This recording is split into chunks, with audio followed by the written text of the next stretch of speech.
देखिए बच्चों, पिछले वीडियो में हम लोगों ने अल्कोहल और फिनोलों के विरचन की विधियों के बारे में पढ़ा और आज हम लोग बात करेंगे इनके भौतिक व रासायनिक गुणों के बारे में। देखिए बच्चों, चाहे अल्कोहल की बात की जाए या फिनोल की बात की जाए, इनकी दोनों की संरचना के ही दो भाग होते हैं। देखिए ध्यान दीजिएगा, देखिए ये होता है अल्कोहल, देखिए ये होता है अल्कोहल और ये होता है फिनोल। ठीक है, ये होता है फिनोल। देखिए बच्चों, अगर इन दोनों की संरचना की हम लोग बात करें तो इन दोनों की संरचना के दो भाग होते हैं। एक तो होता है एल्किल समूह और एक होता है हाइड्रोक्सिल समूह। ठीक है, इसी तरीके से अगर हम फिनोल की बात करें तो फिनोल में होता है एक तो एरिल समूह और दूसरा होता है हाइड्रोक्सिल समूह। ठीक है, यानी इनकी दोनों में ही हाइड्रोक्सिल समूह पाया जाता है। और देखिए बच्चों, इनके जो मुख्य भौतिक गुण होते हैं वो इस हाइड्रोक्सिल समूह के कारण ही होते हैं। और जैसे जैसे इनकी एल्किल या एरिल समूह की संरचना में भिन्नता आती जाती है, या हम ये कहें कि जैसे जैसे इनका एल्किल और एरिल समूह की संरचना बदलती जाती है, वैसे वैसे इनके भौतिक गुणों में भी परिवर्तन आता जाता है।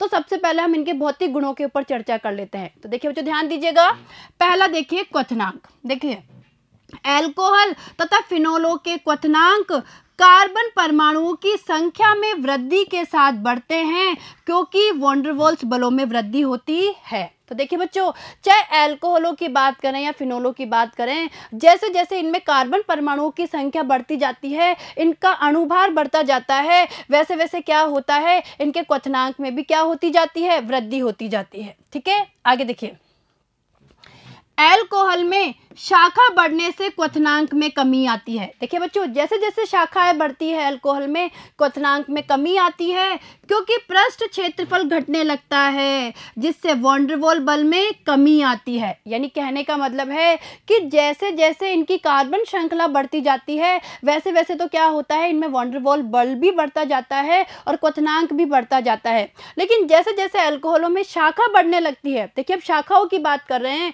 कि जैसे जैसे अल्कोहलों में शाखा बढ़ती जाती है, क्वथनांक में कमी आती है क्योंकि पृष्ठ क्षेत्रफल घटने लगता है, जिससे वॉन डेर वाल्स बल में भी कमी आ जाती है। आगे देखिए, लगभग समान आणविक द्रव्यमान वाले हाइड्रोकार्बनों, ईथरो, हेलोएल्केनों तथा हेलोएरिनों की तुलना में अल्कोहल तथा फिनोल के क्वथनांक उच्च होते हैं। देखिए बच्चों, ध्यान दीजिएगा, भाई समान आणविक द्रव्यमान वाले, चाहे हाइड्रोकार्बनों की बात करो या ईथरो की, हेलोएल्केनों की या हेलोएरिनों की, इनकी तुलना में अल्कोहल और फिनोल के जो क्वथनांक है वो उच्च होते हैं क्योंकि देखिए, क्योंकि इनमें OH समूह अंतरा आणविक हाइड्रोजन बंध बनाते हैं। यानी देखिए इनमें क्या पाया जाता है, इनमें अंतरा आणविक हाइड्रोजन बंध पाया जाता है। तो देखिए बच्चों, समझने की कोशिश करिए। देखिए ये अल्कोहल का एक अणु है, ये दूसरा अणु, ये तीसरा और ये चौथा। देखिए बच्चों, अल्कोहल के अणुओं के बीच में ये क्या पाया जाता है, हाइड्रोजन बंध पाया जाता है, अंतरा आणविक हाइड्रोजन बंध। तो देखिए जो आपको ये डैश डैश करके दिखाया गया है, ये क्या होते हैं, ये हाइड्रोजन बंध होते हैं। इसी तरीके से अगर हम फिनोल की बात करें तो देखिए फिनोल का एक अणु है, ये दूसरा अणु है और ये तीसरा अणु है, और देखिए इनके बीच में भी ये क्या पाए जाते हैं, ये अंतरा आणविक हाइड्रोजन बंध। क्या होते हैं ये होते हैं अंतरा आणविक, देखिए तो ध्यान दीजिएगा, अंतरा आणविक हाइड्रोजन बंध, यानी इनके बीच में भी अंतरा आणविक हाइड्रोजन बंध पाए जाते हैं। ठीक है, आया समझ में? चलिए आगे। एथेनॉल का क्वथनांक मेथोक्सीमेथेन के क्वथनांक से भी अधिक होता है क्योंकि मेथोक्सीमेथेन में अणुओं के मध्य दुर्बल वॉन डेर वाल्स बल पाया जाता है। तो देखिए बच्चों, समझने की कोशिश करिए कि जो एथेनॉल का क्वथनांक होता है वो मेथोक्सीमेथेन के क्वथनांक से भी अधिक होता है। और इसका कारण क्या है, भाई एथेनॉल में जो वॉन डेर वाल्स बल होता है वो ज़्यादा मजबूत होता है, जबकि मेथोक्सीमेथेन में अणुओं के मध्य दुर्बल वॉन डेर वाल्स बल होता है। तो देखिए इसे समझिए, ये एथेनॉल है, ये मेथोक्सीमेथेन और ये प्रोपेन है, और देखिए इन तीनों के क्वथनांक की बात करें तो सबसे ज़्यादा किसका होता है, एथेनॉल का। कितना होता है, 351 केल्विन। मेथोक्सीमेथेन का होता है 248 केल्विन और प्रोपेन का होता है 231 केल्विन। ठीक है, चले आगे। अब दूसरा भौतिक गुण देखिए, विलेयता। देखिए बच्चों, अल्कोहल तथा फिनोल की जल में विलेयता उनकी जल के अणुओं के साथ हाइड्रोजन बंध बनाने की क्षमता के कारण होती है। तो देखिए बच्चों, अल्कोहल और फिनोल जल में विलय हो जाते हैं और इसका कारण क्या है, ये जल के अणुओं के साथ भी हाइड्रोजन बंध बना लेते हैं। तो देखिए, ये आप ध्यान से देखिए, ये अल्कोहल है, ये अल्कोहल का अणु है और ये जल का अणु है। और देखिए, अल्कोहल का H और जल का O, इन दोनों के बीच में क्या है, हाइड्रोजन बंध। इसी तरीके से देखिए, ये जल का अणु और ये अल्कोहल का अणु, इनके बीच में भी हाइड्रोजन बंध है। यानी कहने का मतलब है कि अल्कोहल और जो फिनोल है वो जल के अणुओं के साथ में हाइड्रोजन बंध बना लेते हैं और इसी कारण से जल में आसानी से विलय हो जाते हैं। ठीक है, चलिए आगे देखिए। अल्कोहलों में अणुभार बढ़ने के साथ साथ जल में विलेयता कम होती जाती है, क्योंकि हाइड्रोकार्बन समूह यानी R जल विरोधी होता है और OH समूह जल स्नेही। देखिए बच्चों, समझने की कोशिश करिए। देखिए, ये क्या है, अल्कोहल है। ठीक है, अब देखिए बच्चों, अगर आप देखेंगे तो अल्कोहल का जो ये भाग है, जो ये हाइड्रोकार्बनिक भाग है, ये हाइड्रोकार्बनिक भाग तो होता है जल विरोधी। कैसा होता है, जल विरोधी। ठीक है, और जो इसका ये OH वाला, ये जो हाइड्रोक्सिल वाला भाग है, ये भाग होता है जल स्नेही। ठीक है, देखिए तो समझने की कोशिश करना कि भाई अल्कोहल का जो ये वाला भाग है, जो ये हाइड्रोकार्बनिक समूह वाला भाग है, ये तो जल विरोधी होता है और ये भाग होता है जल स्नेही। तो देखिए, जैसे जैसे अणुभार बढ़ता जाता है वैसे वैसे इस जल विरोधी भाग में भी क्या होती जाती है, वृद्धि होती जाती है और जल में विलेयता कम होती जाती है। तो देखिए, अल्कोहलों में अणुभार बढ़ने के साथ साथ जल में विलेयता कम होती जाती है। और देखिए क्यों, क्योंकि हाइड्रोकार्बनिक समूह जल विरोधी होता है और OH समूह जल स्नेही। और देखिए, जल विरोधी समूह का आकार बढ़ने पर, समझिए बच्चों, जल विरोधी समूह का आकार बढ़ने पर अल्कोहल की जल के साथ हाइड्रोजन बंध बनाने की प्रवृत्ति कम होती जाती है, अतः विलेयता भी कम होती जाती है। तो देखिए, समझिए क्या होता है भाई, जैसे जैसे जल विरोधी समूह यानी जैसे जैसे इस आकार बढ़ता जाता है, इस R का आकार बढ़ता जाता है, अल्कोहल की जल के साथ हाइड्रोजन बंध बनाने की क्षमता भी क्या होती जाती है, कम होती जाती है। यानी बंध बनाने की प्रवृत्ति कम होती जाती है और विलेयता भी कम होती जाती है। ठीक है, चलिए आगे देखिए। अल्कोहल में OH समूह की संख्या बढ़ने पर जल की विलेयता बढ़ती है, क्योंकि इससे जल के साथ हाइड्रोजन बंध बनाने की प्रवृत्ति बढ़ती है। तो देखिए बच्चों, ध्यान दीजिए भाई, जैसे जैसे अल्कोहल में OH समूह बढ़ता जाता है, देखिए जैसे जैसे ये समूह बढ़ता जाता है, ये OH समूह बढ़ता जाता है, वैसे वैसे जल में विलेयता भी बढ़ती जाएगी, क्योंकि हाइड्रोजन बंध बनाने की प्रवृत्ति भी बढ़ती जाती है। ठीक है, तो देखिए बच्चों, ये भौतिक गुण आपको समझ में आए होंगे। चलें आगे देखिए। अब हम लोग बात करेंगे रासायनिक गुण के बारे में। देखिए बच्चों, हम लोग अल्कोहल और फिनोल के भौतिक गुणों पर चर्चा कर चुके हैं, जिसमें इनके दो मुख्य भौतिक गुणों यानी कहने का मतलब है क्वथनांक और विलेयता के बारे में हम लोगों ने पढ़ा। अब हम बात करेंगे इनके रासायनिक गुणों के बारे में। तो देखिए ध्यान दीजिएगा। देखिए, अल्कोहल नाभिक रागी यानी नाभिक स्नेही तथा इलेक्ट्रॉन रागी यानी इलेक्ट्रॉन स्नेही दोनों की तरह व्यवहार करता है। देखिए बच्चों, जो अल्कोहल होता है वो नाभिक रागी की तरह भी व्यवहार करता है और इलेक्ट्रॉन रागी की तरह भी। और मैंने आपको समझाया भी है कि नाभिक रागी को नाभिक स्नेही भी कहा जाता है और इलेक्ट्रॉन रागी को इलेक्ट्रॉन स्नेही भी कहा जाता है। ठीक है, यानी ये दोनों की तरह व्यवहार करता है। अतः मुख्यतः निम्न प्रकार की अभिक्रियाएं देते हैं। तो देखिए, अब हम इनकी मुख्य मुख्य अभिक्रियाओं के बारे में अध्ययन करेंगे। तो देखिए बच्चों, ध्यान दीजिएगा आगे। पहला देखिए, जब अल्कोहल नाभिक रागी यानी नाभिक स्नेही की तरह अभिक्रिया करता है तो OH बंध टूटता है। देखिए बच्चों, ध्यान दीजिएगा, हम बात कर रहे हैं अल्कोहल की अभिक्रिया के बारे में। तो देखिए, जब अल्कोहल नाभिक स्नेही की तरह, या हम ये कह सकते हैं जब अल्कोहल नाभिक रागी की तरह व्यवहार करता है तो O और H के बीच का जो ये बंध है, ये बंध यहाँ से क्या हो जाता है, टूट जाता है। और देखिए, इसे समझने की कोशिश कीजिए। देखिए बच्चों, ये क्या है, अल्कोहल है। ठीक है, अल्कोहल है और अल्कोहल की अभिक्रिया अगर किसी कार्बोकेटायन के साथ करवाते हैं, देखिए इसे क्या बोलेंगे, कार्बोकेटायन। ये आप लोगों को पता है कि कार्बन पर जब धन आवेश आ जाता है उसे कार्बोकेटायन या कार्ब धनायन कहा जाता है। अब देखिए, जब एल्कोहल की अभिक्रिया कार्बोकैटायन से करवाते हैं तो जो एल्कोहल है वो अपने नाभिक स्नेही केंद्र यानी ऑक्सीजन की तरफ से इस कार्बन पे आक्रमण करता है। ठीक है, इसने इस पे आक्रमण करा और लीजिए भाई यहाँ पे जुड़ गया ROH और ये देखिए ये कार्बन जुड़ गया इससे। ठीक है, और जब इसने अपने लोन पेयर ऑफ इलेक्ट्रॉन के द्वारा कार्बन से बंध बनाए तो ऑक्सीजन पे क्या आ गया, प्लस आवेश आ गया प्लस आवेश। आगे देखिए अब क्या होगा, ऑक्सीजन पे प्लस आवेश को हटाने के लिए यहाँ से हाइड्रोजन बाहर निकल जाएगी तो लीजिए भाई H+ बाहर निकल गई और ये देखिए आप लोग इस तरीके से हमारे उत्पाद का निर्माण हो गया। तो यहाँ आप समझने की कोशिश करिए कि जब यहाँ पे अल्कोहल नाभिक स्नेही की तरह व्यवहार कर रहा है तो देखिए ये O और H यानी O और H के बीच का बंध क्या हो गया, टूट गया। ठीक है, तो समझ में आया आपको कि जब भी अल्कोहल नाभिक रागी की तरह अभिक्रिया करता है तो OH के बीच का बंध टूट जाता है। ठीक है बच्चों, चलिए आगे देखिए।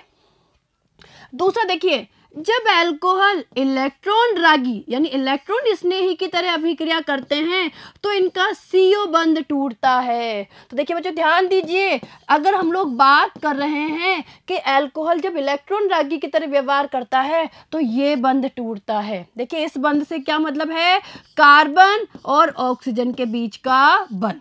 ठीक है, यानी ये टूटता है। तो देखिए आगे देखिए समझ लेते हैं इसे हम। देखिए प्रोटोनित अल्कोहल निम्न प्रकार अभिक्रिया करते हैं। तो देखिए ध्यान दीजिएगा, ये अल्कोहल है। ठीक है, अल्कोहल जब H+ से अभिक्रिया करेगा ये हो गया हमारा प्रोटोनित अल्कोहल, क्योंकि H+ इस ऑक्सीजन से आके जुड़ जाएगा। भाई H+ इस ऑक्सीजन पे आके जुड़ जाएगा और ऑक्सीजन पे प्लस आ जाएगा तो ये बन गया, देखो प्रोटोनित अल्कोहल बन गया प्रोटोनित अल्कोहल।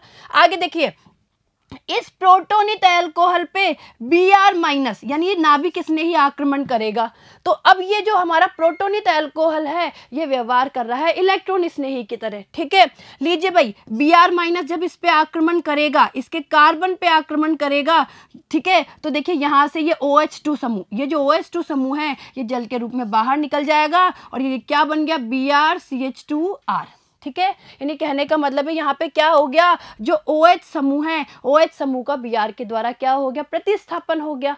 तो हमने क्या देखा कि यहाँ पे अल्कोहल किसकी तरह व्यवहार कर रही है, इलेक्ट्रॉन स्नेही की तरह व्यवहार कर रही है। तो कहने का मतलब है कि जो हमारा अल्कोहल है वो दोनों तरीके का व्यवहार करता है। तो क्या होगा, जब ये दोनों तरीके का व्यवहार करता है तो दोनों तरीके की अभिक्रियाएं देता है। एक अभिक्रियाएं वो देता है जिसमें अल्कोहल का OH बंध टूटता है और दूसरी अभिक्रिया वो देता है जिसमें अल्कोहल का कार्बन और ऑक्सीजन के बीच का बंध टूटता है। ठीक है, और हम इन दोनों प्रकार की अभिक्रियाओं का यहाँ पे अध्ययन करेंगे। तो आगे देखिए बच्चों, देखिए OH एवं CO, देखिए OH व CO बंध के विदलन के आधार पर अल्कोहल तथा फिनोल की अभिक्रिया को 2 वर्गों में बांटा जा सकता है। तो देखिए बच्चों, अब इन अभिक्रियाओं को 2 वर्गों में बांटा गया है। पहला वर्ग देखिए जिसमें ऑक्सीजन और हाइड्रोजन बंध विदलन की अभिक्रियाएं, यानी जिसमें ऑक्सीजन और हाइड्रोजन बंध का विदलन होता है। और दूसरा देखिए कार्बन ऑक्सीजन बंध विदलन की अभिक्रियाएं जिनमें कार्बन और ऑक्सीजन के बीच का बंध टूटता है। ठीक है, चलिए आगे देखिए।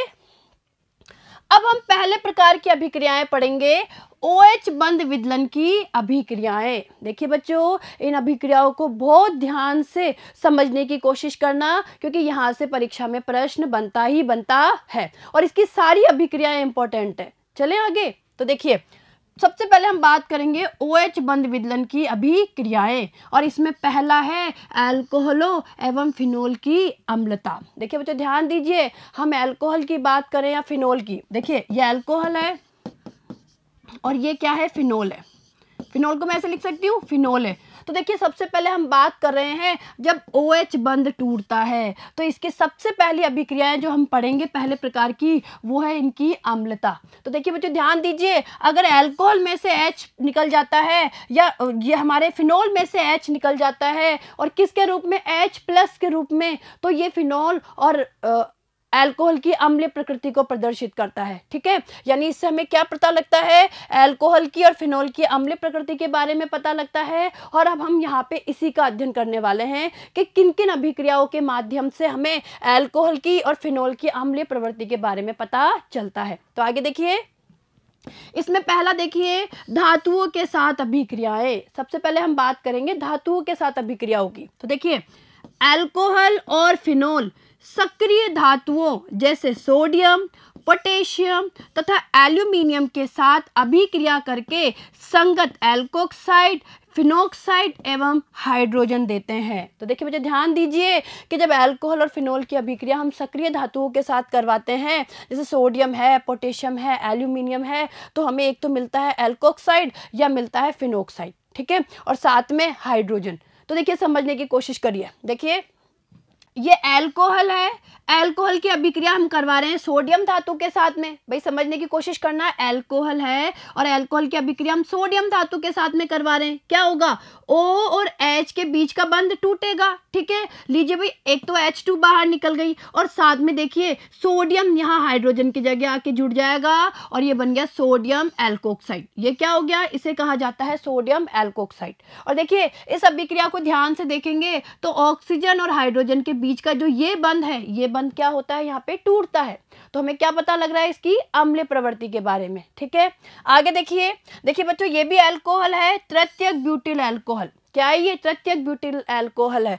और तृतीयक ब्यूटिल अल्कोहल की अभिक्रिया जब एल्यूमिनियम के साथ में करवा रहे हैं तो हमें देखिए ये प्राप्त होता है एल्यूमिनियम तृतीयक ब्यूटोक्साइड, ठीक है। और देखिए साथ में क्या होता है, हाइड्रोजन बाहर निकल जाती है।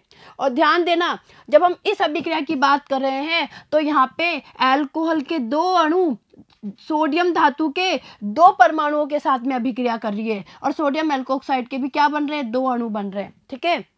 यहाँ ध्यान दीजिए, तृतीयक ब्यूटिल अल्कोहल की बात करें तो तृतीयक ब्यूटिल अल्कोहल के 6 अणु एल्यूमिनियम की जो धातु है एल्यूमिनियम, उसके दो परमाणुओं के साथ में अभिक्रिया कर रही है और देखिए क्या मिल रहा है हमें दो अणु प्राप्त हो रहे हैं एल्यूमिनियम तृतीयक ब्यूटोक्साइड के। और ये देखिए ये हाइड्रोजन गैस बाहर निकल रही है, हाइड्रोजन के 3 अणु बाहर निकल रहे हैं। क्लियर है, तो ये अभिक्रियाएं आपको समझ में आई होगी दोनों। और ये दोनों अभिक्रियाएं हमें क्या दिखा रही है, अल्कोहल की अम्लीय प्रवृत्ति को, ठीक है। आगे देखिए, अब देखिए फिनोल के बारे में देख लीजिए। ये फिनोल है, फिनोल की अभिक्रिया जब हम सोडियम धातु के साथ में करवाते हैं तो देखिए बच्चों क्या होगा, इस तरीके से सोडियम फिनोक्साइड बनता है। यानी वही O और H के बीच का जो बंध है वो टूटता है और यहाँ H की जगह सोडियम जुड़ जाती है और ये बन जाता है सोडियम फिनोक्साइड, ठीक है। आया समझ में, और यह हाइड्रोजन बाहर निकल गई, ठीक है। तो इससे पता लग रहा है हमें फिनोल की अम्लीय प्रवृत्ति के बारे में। आगे देखिए, फिनोल जलीय NaOH के साथ क्रिया द्वारा सोडियम फिनोक्साइड बनाता है। तो देखिए बच्चों ध्यान दीजिए कि फिनोल की अभिक्रिया जब जलीय NaOH के साथ करवाते हैं, जलीय सोडियम हाइड्रोक्साइड के साथ करवाते हैं, तो आप ध्यान से देखेंगे तो देखिए ये OH, इसका OH और इसका H जल के रूप में बाहर निकल जाता है और H की जगह सोडियम आके जुड़ जाता है और ये बन जाता है सोडियम फिनोक्साइड। क्या बन गया, सोडियम फिनोक्साइड, ठीक है। चलिए आगे देखिए, अब देखिए नोट देखिए, देखिए बच्चों ये अभिक्रियाएं अल्कोहल तथा फिनोल की अम्लीय प्रकृति को प्रदर्शित करती है। देखिए बच्चों जो भी हम लोगों ने अभिक्रियाएं पढ़ी ये हमें अल्कोहल की और फिनोल की अम्लीय प्रकृति के बारे में बताती है, ठीक है। आगे देखिए, अल्कोहल तथा फिनोल ब्रोंस्टेड अम्ल है। क्या है ये, ब्रोंस्टेड अम्ल होते हैं। तो देखिए बच्चों ध्यान दीजिएगा, देखिए ये क्या है, ये हमारा अल्कोहल है जो यहाँ पे अम्ल की तरह व्यवहार कर रहा है, ठीक है। और कोई क्षार जब इस पे अभिक्रिया करता है, ये B- यहाँ पे कोई क्षार है तो क्या करेगा, क्षार इससे H+ को लेने की कोशिश करेगा तो ये बन जाएगा BH, एक सहयुग्मी अम्ल बन गया BH, ठीक है। और जब ये H+ के रूप में निकलेगा तो इस बंध, ये जो बंध है, बंध के इलेक्ट्रॉन किसके पास आ जाएंगे, ऑक्सीजन के पास में, और ये बन गया OR और इस पे क्या है, माइनस है। तो देखिए यहाँ पे सहयुग्मी क्षार बन गया और इस सहयुग्मी क्षार को हम क्या बोलते हैं, एल्कोक्साइड आयन। क्या बोलते हैं, एल्कोक्साइड आयन, ठीक है। इसे एल्कोक्साइड आयन कहा जाता है। तो देखिए बच्चों ध्यान से देखिए कि यहाँ पे अल्कोहल किस तरीके से व्यवहार कर रहा है, ब्रोंस्टेड अम्ल की तरह व्यवहार कर रहा है, ठीक है।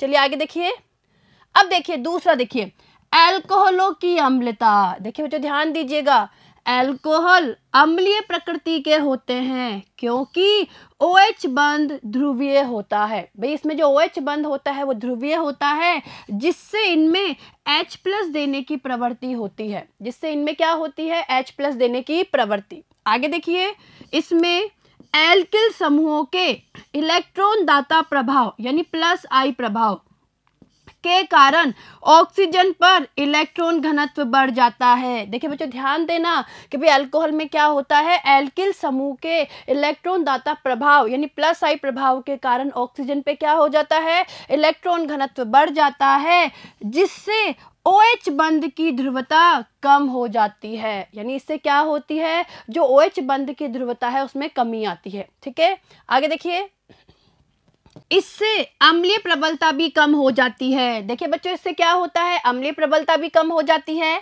अल्कोहल की अम्ल सामर्थ्य का क्रम निम्न होता है। तो देखिए बच्चों ध्यान दीजिए, अगर हम प्राथमिक अल्कोहल, द्वितीयक अल्कोहल और तृतीयक अल्कोहल की बात करें तो देखिए इनके अम्ल सामर्थ्य का क्रम ये होता है, जो प्राथमिक अल्कोहल है, प्राथमिक अल्कोहल की जो अम्ल सामर्थ्य है या अम्लता है वो ज़्यादा होती है, उसके बाद द्वितीयक अल्कोहल की और फिर तृतीयक अल्कोहल की। और इसका कारण क्या है, इसका कारण है एल्किल समूह का प्लस आई प्रभाव। ठीक है, तो देखिए समझने की कोशिश करिए, अगर हम इस प्राथमिक अल्कोहल को देखेंगे यहाँ पे एक ही एल्किल समूह है, द्वितीयक अल्कोहल की बात करेंगे यहाँ दो एल्किल समूह है, और तृतीयक अल्कोहल की बात करेंगे तो यहाँ तीन एल्किल समूह है। ठीक है, यानी यहाँ पे प्लस आई प्रभाव देने वाला केवल एक एल्किल समूह, यहाँ दो एल्किल समूह और यहाँ तीन एल्किल समूह। ठीक है, तो अब ध्यान से देखिए किस पे इलेक्ट्रॉन घनत्व ज़्यादा होगा। अगर हम देखें तो यहाँ पे जो तृतीयक अल्कोहल है, तृतीयक अल्कोहल के ऑक्सीजन पे इलेक्ट्रॉन घनत्व क्या होगा, ज़्यादा होगा, और इलेक्ट्रॉन घनत्व ज़्यादा होने के कारण यह आसानी से H+ नहीं त्यागेगा।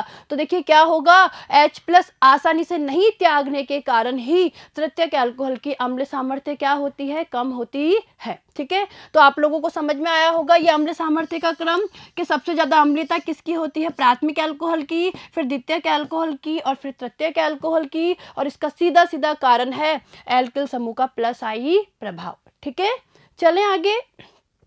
अब देखिए अल्कोहल जल की अपेक्षा दुर्बल अम्ल होता है। तो देखिए बच्चों ध्यान दीजिएगा कि जो अल्कोहल होते हैं वो जल की अपेक्षा क्या होते हैं, दुर्बल अम्ल होते हैं। जल की एल्कोक्साइड के साथ अभिक्रिया करवाने पर इसका स्पष्टीकरण हो जाता है। तो देखिए इस बात का स्पष्टीकरण कैसे होता है, जब जल के हम एल्कोक्साइड के साथ अभिक्रिया करवाते हैं। तो देखिए यहाँ पे ये हमारा एल्कोक्साइड है जो कि क्षार की तरह व्यवहार करता है, और ये जल है, जल यहाँ व्यवहार कर रहा है किसकी तरह, अम्ल की तरह। तो आप ध्यान से देखिए भाई क्या होगा, जो हमारा ये एल्कोक्साइड आयन है ये जल में से H+ आयन को लेने की कोशिश करेगा, इस H को लेने की कोशिश करेगा प्लस के रूप में, और ये बंध के इलेक्ट्रॉन चले जाएंगे ऑक्सीजन के पास में। तो देखिए ROH ये एक सहयुग्मी अम्ल बन गया सहयुग्मी अम्ल यानी अल्कोहल बन गया, और देखिए यहाँ पे OH- जो है वो बाहर निकल गया, यानी सहयुग्मी क्षार का निर्माण हो गया। ठीक है, तो इससे हमें ये स्पष्ट हो रहा है कि जल की एल्कोक्साइड के साथ अभिक्रिया करवाने पर कि अल्कोहल जल की अपेक्षा क्या है, दुर्बल अम्ल है। ठीक है, आगे देखिए, यह अभिक्रिया प्रदर्शित करती है कि अल्कोहल की अपेक्षा जल एक बेहतर प्रोटॉन दाता है। इससे क्या पता लग रहा है अभिक्रिया से कि अल्कोहल है ना, जो क्या है, उसकी अपेक्षा जल बेहतर प्रोटॉन दाता है। देखिए बच्चों ध्यान दीजिएगा, क्या पता लग रहा है यहाँ पे, इस अभिक्रिया से ये पता लग रहा है कि अल्कोहल की अपेक्षा जल बेहतर प्रोटॉन दाता होता है। ठीक है, आगे देखिए, अब देखिए हम पढ़ेंगे फिनोलों की अम्लता के बारे में। देखिए बच्चों ध्यान दीजिए, फिनोल की धातुओं जैसे सोडियम, एल्यूमिनियम तथा सोडियम, ठीक है, हाइड्रोक्साइड, देखिए बच्चों ध्यान दीजिएगा, फिनोल की धातुओं जैसे सोडियम, एल्यूमिनियम तथा सोडियम हाइड्रोक्साइड के साथ अभिक्रियाएं इसकी अम्लीय प्रकृति को दर्शाती है। देखिए फिनोल का अम्लीय गुण अल्कोहल की तुलना में अधिक होता है। अगर फिनोल के अम्लीय गुण की बात करें तो फिनोल का जो अम्लीय गुण होता है वो अल्कोहल की तुलना में क्या होता है, अधिक होता है। तो देखिए इसमें OH समूह बेंजीन वलय के sp2 संकृत कार्बन से सीधा जुड़ा रहता है। देखिए बच्चों हम लोगों को पता है कि जो फिनोल होता है, देखिए फिनोल होता है तो फिनोल में जो OH समूह होता है वो बेंजीन वलय के sp2 संकृत कार्बन, ये sp2 संकृत कार्बन है, sp2 संकृत कार्बन से सीधा ही जुड़ा रहता है। ठीक है, जिसकी विद्युत ऋणता अधिक होने के कारण, देखिए जिसकी विद्युत ऋणता अधिक होने के कारण यह इलेक्ट्रॉन आकर्षी समूह की तरह कार्य करता है। तो देखिए क्या होता है, इसकी विद्युत ऋणता अधिक होने के कारण यह इलेक्ट्रॉन आकर्षी समूह की तरह कार्य करता है, जिसके कारण फिनोल में अनुनाद होता है। भाई जिससे फिनोल में क्या होता है, अनुनाद होता है, एवं इसकी ऑक्सीजन धनावेशित होकर OH बंध की ध्रुवता बढ़ा देती है, जिससे अल्कोहल की तुलना में फिनोल का आयनन अधिक होता है। तो देखिए बच्चों, यहाँ समझने की कोशिश करना कि जो बेंजीन वलय है, इस बेंजीन वलय से सीधा ही OH समूह जुड़ा रहता है। ठीक है, अब जो ये बेंजीन वलय है, इसकी विद्युत ऋणता क्या होती है, ज़्यादा होती है। ज़्यादा होने के कारण ये इलेक्ट्रॉन आकर्षी समूह की तरह कार्य करती है, ये बेंजीन रिंग, और इसी कारण से जो ऑक्सीजन के ऊपर जो एकांकी इलेक्ट्रॉन युग्म होते हैं, वो क्या करते हैं, वो इस बेंजीन रिंग के साथ अनुनाद में भाग लेते हैं। ठीक है, ये जो इलेक्ट्रॉन है, ये इलेक्ट्रॉन बेंजीन रिंग के साथ में अनुनाद में भाग लेते हैं, और क्या होता है, OH बंध में ध्रुवता आ जाती है। जब OH बंध में ध्रुवता आ जाती है तो जो H+ है, ये जो हाइड्रोजन है, वो H+ के रूप में आसानी से बाहर निकल जाता है, और इससे हमें क्या पता लगता है, फिनोल की अम्लीय प्रवृत्ति के बारे में पता चलता है। ठीक है, आगे देखिए। देखिए बच्चों, यहाँ समझने की कोशिश कीजिए। देखिए बच्चों, इनसे आपको और अच्छे से समझ में आ जाएगा कि फिनोल की अम्लता का क्या कारण होता है। तो देखिए, ये फिनोल है, और देखिए फिनोल पे ऑक्सीजन पे जो ये एकांकी इलेक्ट्रॉन युग्म है, ये अनुनाद में भाग लेते हैं भाई। ये देखिए, ये जो एकांकी इलेक्ट्रॉन युग्म है, ये जो दो एकांकी इलेक्ट्रॉन युग्म है, ये अगर इधर बंध बनाने में भाग लेंगे तो ये बंध के इलेक्ट्रॉन आगे शिफ्ट हो जाएंगे। ये बंध के इलेक्ट्रॉन आगे शिफ्ट हो गए। ठीक है, तो क्या होगा, देखिए ये दोनों इलेक्ट्रॉन जब डबल बॉन्ड बनाने में भाग ले रहे हैं तो ऑक्सीजन और कार्बन के बीच में तो डबल बॉन्ड आ गया। ठीक है, द्विबंध आ गया, ऑक्सीजन पे प्लस आवेश आ गया, और ये बंध के इलेक्ट्रॉन जब आगे शिफ्ट हो गए तो यहाँ इस कार्बन पे क्या आ गया, माइनस आ गया। ठीक है, अब आगे देखिए। अब ये जो इलेक्ट्रॉन है वो यहाँ बंध बनाने में भाग लेंगे तो ये वाले इलेक्ट्रॉन इस आगे वाले कार्बन पे शिफ्ट हो जाएंगे, इस कार्बन पे। लीजिए भाई, यहाँ बन गया डबल बॉन्ड, भाई ये इलेक्ट्रॉन यहाँ आ गए तो यहाँ डबल बॉन्ड बन गया, और देखिए ये इलेक्ट्रॉन यहाँ पे नेगेटिव आवेश आ गया, यहाँ नेगेटिव चार्ज आ गया। भाई ये इलेक्ट्रॉन यहाँ आए थे ना, ये नेगेटिव आ गया। अब ये आगे बंध बनाने में भाग लेंगे तो ये बंध आगे शिफ्ट हो जाएंगे। ठीक है, तो अब यहाँ पे बॉन्ड आ गया, यहाँ पे माइनस आवेश आ गया। अब ये बंध के इलेक्ट्रॉन जब इधर आएंगे तो डबल बंध के इलेक्ट्रॉन इधर अपनी जगह पे आ जाएंगे। ठीक है, यानी ऑक्सीजन के पास आ जाएंगे, और लीजिए भाई ये वापस क्या बन गया, फिनोल। ठीक है, तो आपने क्या देखा, ये फिनोल के अंदर क्या हो रहा है, अनुनाद हो रहा है, फिनोल में अनुनाद चल रहा है। और अगर आप ध्यान से देखेंगे तो देखिए इस अनुनाद में ऑक्सीजन पे क्या है, प्लस आवेश है। ठीक है, और हमें पता है ऑक्सीजन पे प्लस आवेश स्थायी नहीं है, ऑक्सीजन पे प्लस आवेश स्थायी नहीं होता, तो क्या होता है, यहाँ से H+ आसानी से बाहर निकल जाता है। और इससे ही हमें पता लग रहा है कि जो फिनोल है उसका आयनन अल्कोहल की तुलना में क्या होता है, अधिक होता है। ठीक है, तो देखिए बच्चों, ये जो हमारी अनुनादी संरचनाएं हैं फिनोल की, ये आपको समझ में आ गई होगी। आप इनकी प्रैक्टिस करिए, और इन अनुनादी संरचनाओं से ही हमें फिनोल की अम्लता के बारे में पता चलता है। ठीक है, चलिए आगे देखिए।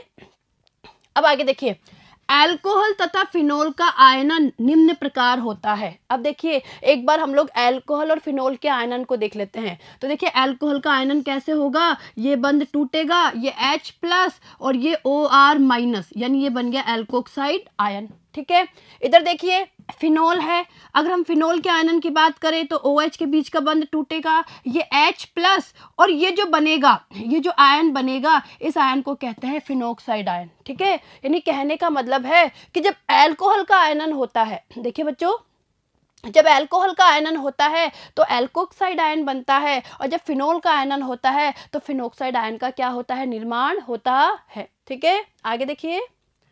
अब देखिए एल्कोक्साइड आयन में ऋणावेश ऑक्सीजन पर ही स्थायीकृत रहता है। देखिए बच्चों ध्यान दीजिएगा, जब हम एल्कोक्साइड आयन की बात करें तो यहाँ पे जो माइनस आवेश है वो केवल ऑक्सीजन पे स्थायीकृत होता है, यानी एक ही जगह रहता है, और कहाँ रहता है, ऑक्सीजन के ऊपर रहता है। ठीक है, आगे देखिए, जबकि फिनोक्साइड आयन में अनुनाद के कारण ऋणावेश का विस्थानीकरण हो जाता है, जिससे इसका स्थायित्व अधिक होता है। देखिए बच्चों, अगर हम फिनोक्साइड आयन की बात करें तो फिनोक्साइड आयन में जो ये माइनस आवेश है, ये ऑक्सीजन पे जो माइनस आवेश है, वो इस बेंजीन रिंग के साथ में अनुनाद में भाग लेता है, यानी इसका क्या होता रहता है, विस्थानीकरण होता रहता है, और इस विस्थानीकरण के कारण ही इसमें क्या आ जाता है, स्थायित्व आ जाता है। ठीक है, आगे देखिए।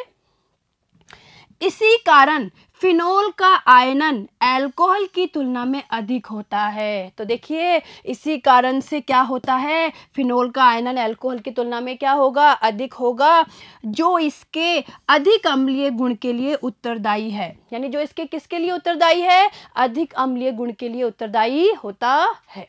आगे देखिए, अब देखिए ये हमारा क्या है, फिनोक्साइड आयन है, ठीक है। अब देखिए बच्चों, फिनोक्साइड आयन में किस तरीके से इस माइनस आवेश का विस्थानीकरण होता है, इसे आप समझ लीजिए, ठीक है। यानी किस तरीके से जो ये माइनस आवेश है ये इस बेंजीन रिंग के साथ अनुनाद में भाग लेता है। तो देखिए ध्यान दीजिए, देखिए यहाँ पे क्या है, O पे माइनस है, ये फिनोक्साइड आयन है। और देखिए बच्चों फिनोक्साइड आयन कैसे बनता है, आप लोगों को पता है कि भाई जब फिनोल में से H+ निकल जाता है तो फिनोक्साइड आयन बनता है। तो ये फिनोक्साइड आयन है। अब देखिए फिनोक्साइड आयन में इस ऑक्सीजन के पास में अब 6 इलेक्ट्रॉन युग्म है, 6 इलेक्ट्रॉन युग्म है। तो देखिए जब एक इलेक्ट्रॉन युग्म जब इधर डबल बॉन्ड बनाने में भाग लेगा, इधर डबल बॉन्ड बनाने में भाग लेगा, तो ये बंद के इलेक्ट्रॉन कहाँ आ जाएंगे, इस कार्बन के पास आ जाएंगे। तो देखिए यहाँ तो आ गया डबल बॉन्ड और इस कार्बन पे आ गया माइनस आवेश, आ गया। अब देखिए ये जो माइनस आवेश है, ये ठीक है, ये यहाँ पे डबल बॉन्ड बनाने में भाग लेगा, तो ये डबल बॉन्ड के इलेक्ट्रॉन आगे वाले कार्बन पे शिफ्ट हो जाएंगे। तो देखिए इस कार्बन पे तो आ गया माइनस और यहाँ पे निर्माण हो गया ये डबल बॉन्ड का। क्लियर है।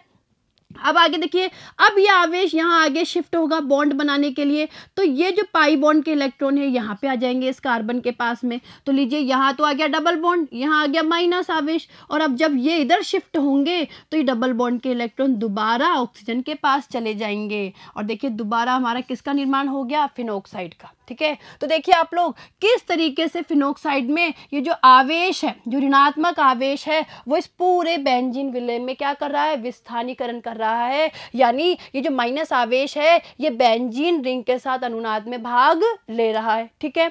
आगे देखिए, नोट देखिए, फिनोल में भी अनुनाद के द्वारा आवेश का विस्थानीकरण होता है। देखिए बच्चों, अभी हम लोगों ने फिनोल में भी अनुनाद पढ़ा, यानी कहने का मतलब है कि फिनोल में भी आवेश का विस्थानीकरण होता है और फिनोक्साइड जो आयन है उसमें भी आवेश का क्या होता है, विस्थानीकरण होता है। लेकिन देखिए, लेकिन इसकी अनुनादी संरचनाओं में आवेशों का पृथक्करण होता है। देखिए बच्चों, अगर ध्यान दिया जाए तो क्या होता है, यहाँ पे इसकी अनुनादी संरचनाओं में आवेशों का पृथक्करण होता है।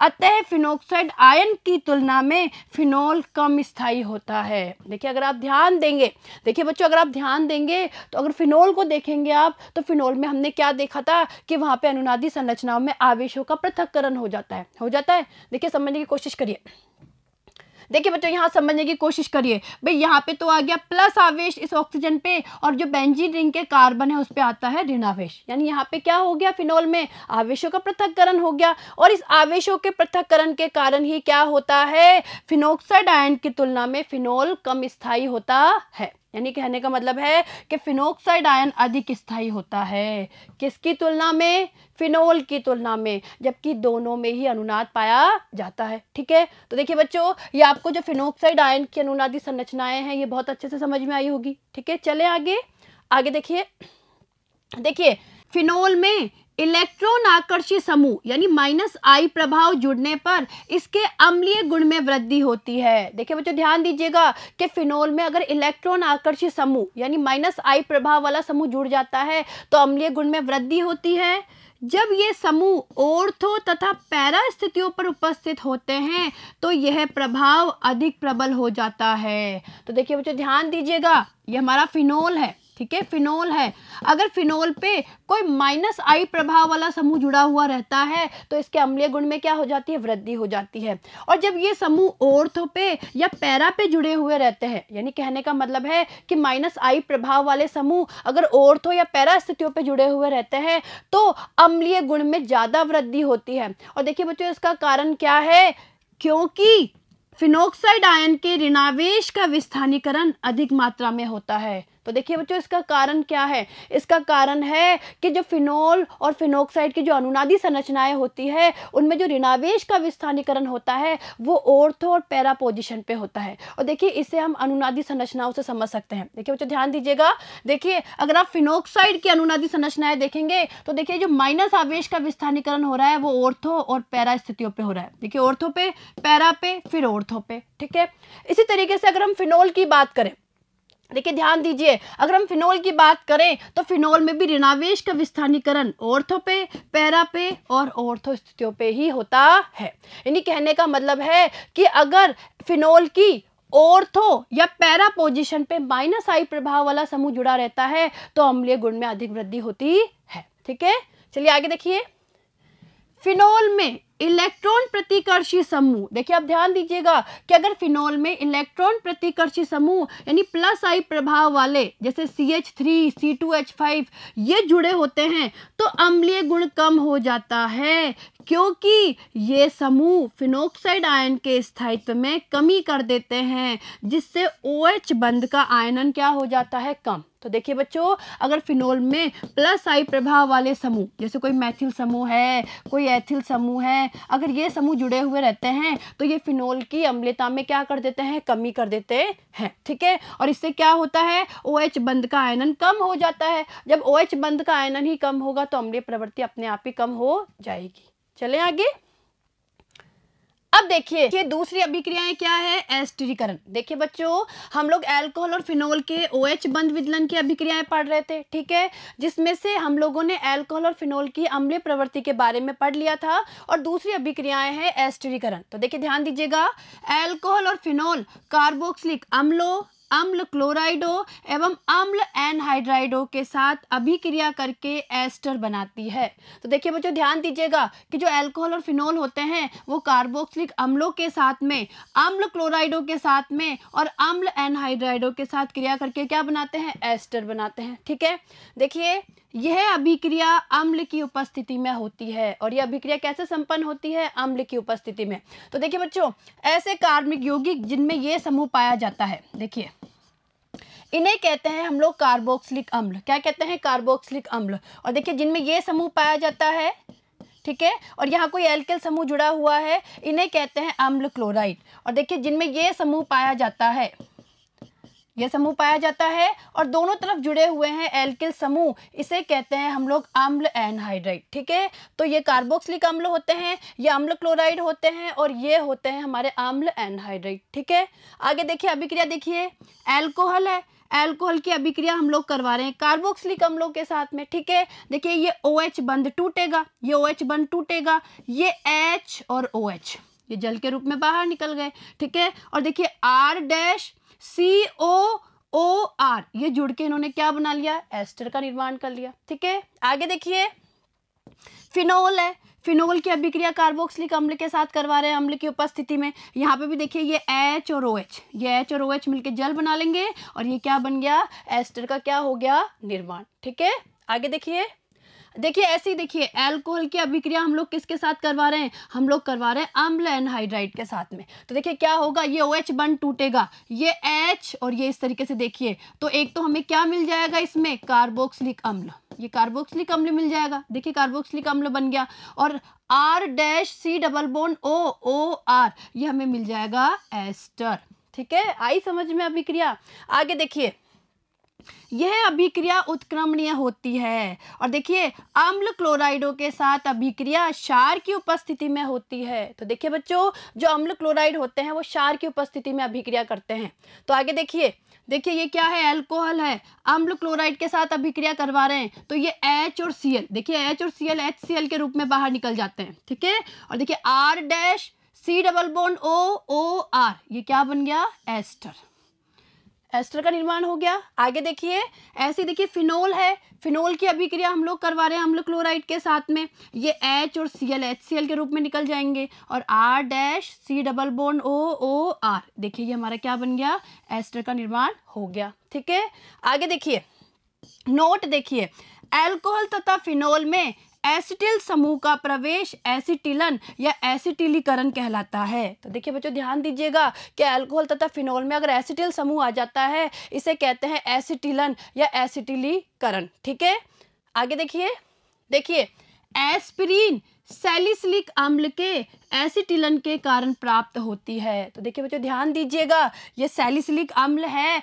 सैलिसिलिक अम्ल की अभिक्रिया करवा रहे हैं हम लोग अम्ल एनहाइड्राइड के साथ में, ठीक है। देखिए क्या होगा, एसिटिल सैलिसिलिक अम्ल का निर्माण होगा, जिसे क्या बोलते हैं, एस्प्रिन बोलते हैं। समझ में आ गया। और देखिए साथ में क्या आया, ये हमारे अम्ल का निर्माण हुआ। तो देखिए यहाँ पे क्या हुआ, आप लोग ध्यान से देखेंगे तो यहाँ पे क्या हो गया, एसिटिल समूह का प्रवेश हो गया। यहाँ पे एसिटिल समूह का प्रवेश हो गया और ये एस्प्रिन का निर्माण हो गया। और देखिए बच्चों ये हमारा एसिटिल समूह होता है, C+H3, इसे कहा जाता है एसिटिल समूह, ठीक है। आई समझ में। तो देखिए बच्चों आज हम लोगों ने क्या पढ़ा, आज हम लोगों ने अल्कोहल और फिनोल के भौतिक गुणों के बारे में पढ़ा और रासायनिक अभिक्रियाओं में हम लोगों ने अल्कोहल और फिनोल के OH बंध विदलन की अभिक्रियाएं पढ़ी। अब इसके आगे आने वाले वीडियो में हम लोग CO बंध विदलन की अभिक्रियाएं पढ़ेंगे और साथ ही साथ फिनोलों की और मुख्य अभिक्रियाओं के ऊपर चर्चा करेंगे, ठीक है। धन्यवाद।